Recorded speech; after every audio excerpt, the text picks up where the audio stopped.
This is the seminar presentation for qualitative research. This week we are going to discuss ethnography. In our text, ethnography is described as writing culture. Another description, which I like, is portrait of the people. This type of research entails participation either as an observer, interviewer, and/or participant observer to gain an understanding of how people's lives are realized in their world.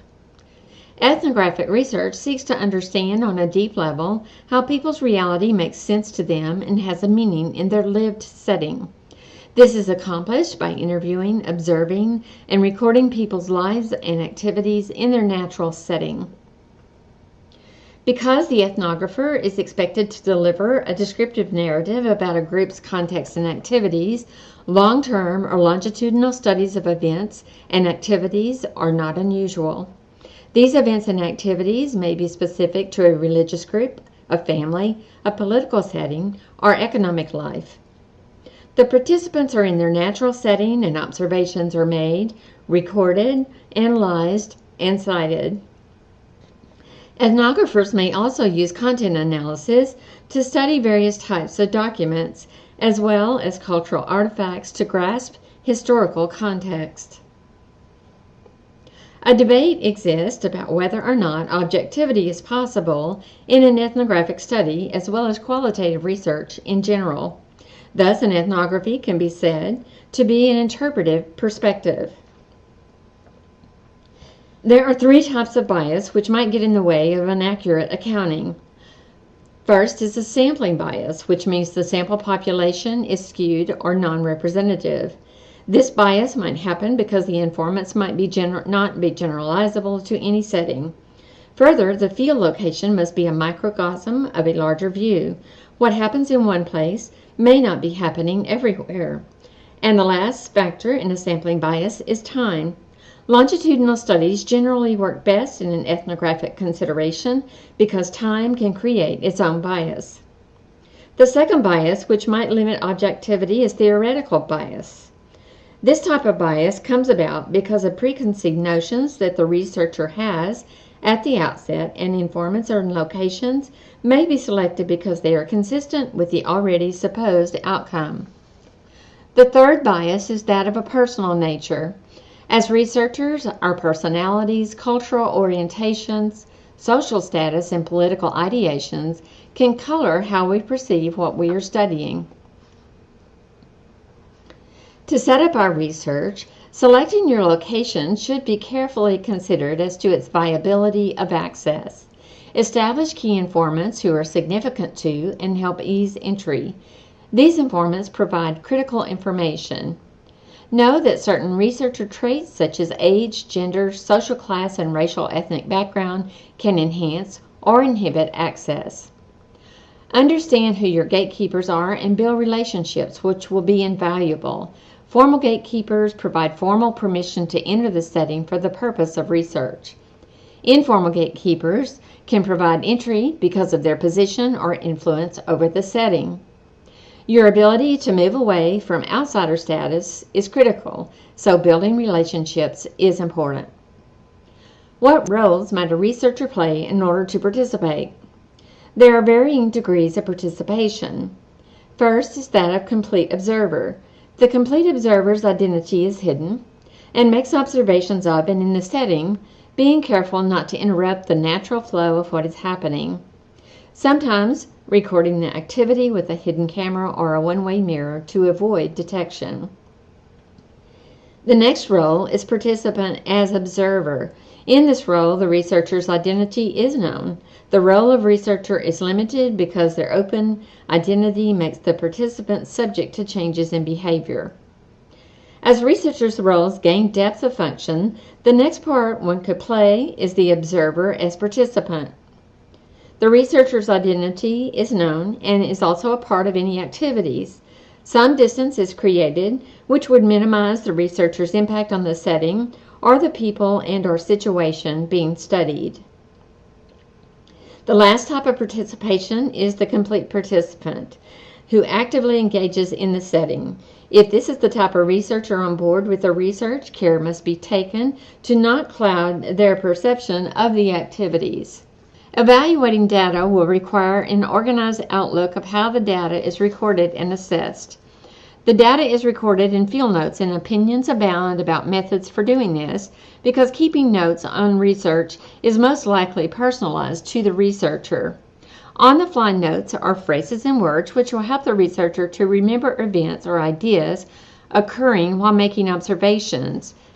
Thick descriptions are exacting descriptions that include all of the senses a researcher needs to recall such matters as words said, things smelled, and visuals for accuracy of depiction. Data analysis, interpretation, and theories are a linking between on-the-fly and thick descriptions, the interpretive aspect of one's quick notes combined with thick descriptions. The researcher personalizes and reflectively examines his or her own responses to include emotions about what is being researched. And finally, the accounting or summary provides a look at what research has discovered and what the researcher surmises is its meaning. We have defined ethnography and discussed its place in research. Next, we look at different biases. We talked about setting up the research, types of participation, and finally, ways to assess, interpret, and document data.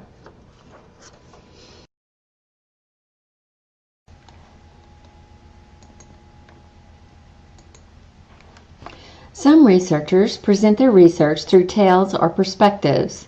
Sometimes these tales vary depending on the audience. In the telling of tales, the use of themes helps researchers to frame their findings creatively through storytelling. 3 tales were coined in 1988 by Maanen with a second edition book released in 2011. Since the essence of qualitative research is interpretation, the telling of tales might be explained as managing what we perceive. In other words, one might say we assess the why, the how, and the what of our studies. A realist represents a detached or impersonal experience. The perspective is objective, factual, and perhaps even scientific. The confessional tale, as you might suspect, is more experiential in nature and is a reflection of the researcher's fieldwork experience. This type of tale could taint other types of tales because our experiences emerge in the telling of the tale. Finally, the critical tale is said by some to be about framing the focus, or the critical tale concerns itself with power. Various aspects of the study are examined within the framework of larger social issues such as social, political, symbolic, or economic. As we examine the tales, Maanen calls the realist tale the doctrine of immaculate perception. There are 4 conventions of the realist tale.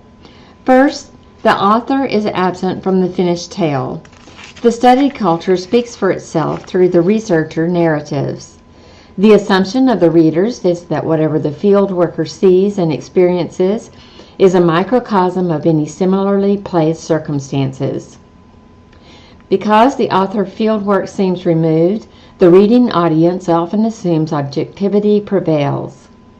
The presentation is delivered in a neutral fashion with an institutional voice. There is no first-person pronunciation, rendering the story a removed account. The second convention is often a documentary style.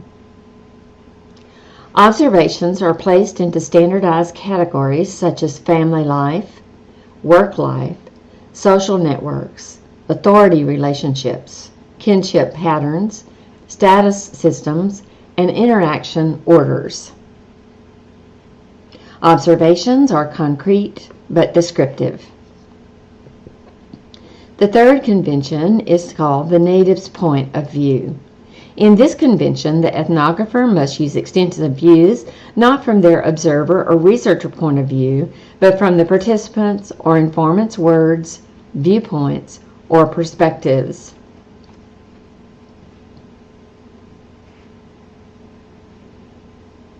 The fourth convention is called interpretive omnipotence.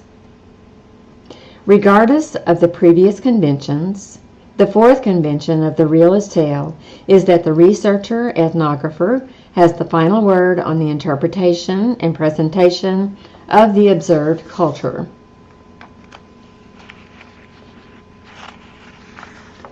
The second kind of tale is a more intimate method of delivery. It is called the confessional tale and has 3 conventions. The first convention is personalized authority. Characters are developed and worlds are portrayed.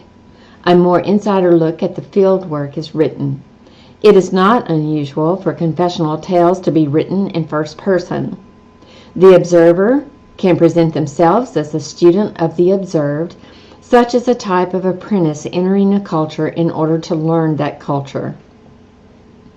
One might cast oneself as a translator or interpreter of what is happening or happened in the field. The second convention in the confessional tale is the field worker's point of view.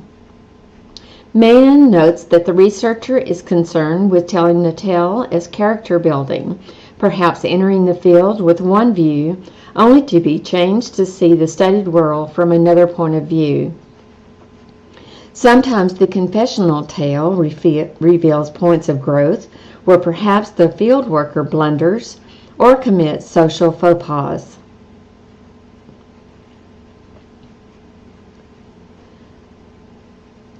The third convention is called naturalness. This convention is considered broad and sometimes inconsistent. Researchers seek to normalize their presence by claiming to melt into the setting. This is not unlike the symbolic interactionism we studied as a paradigmatic interpretive strand. The last type of tale from the Maanen book we examine is known as the critical tale. Though Maanen does not specifically label the conventions of a critical tale, several commonalities are apparent. Critical tales are often constructed as a way to highlight problems of social justice. Broad themes are represented to shed light on social, political, symbolic, or economic issues. Typically, the broader themes cause the emergence of inadequacies which should be addressed. Stories are presented through the lens of the disadvantaged, and the status quo is often villainized.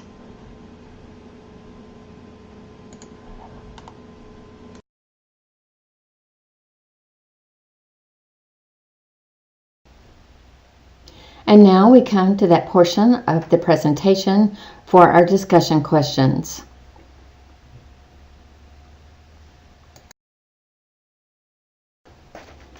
Discussion question 1.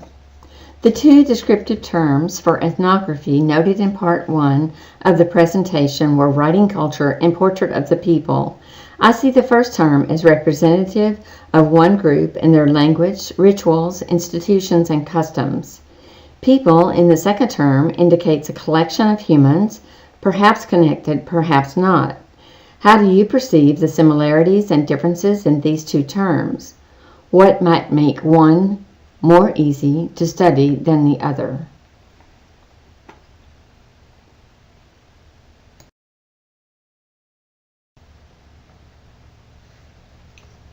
In Maanen's book, he states, the confessional becomes, in part, a special kind of etiquette book in which field workers show how they learn to comport themselves according to the proper standards of behavior in the culture of interest. How does that relate to our study 2 weeks ago on the interpretive strand paradigmatic approach to qualitative research?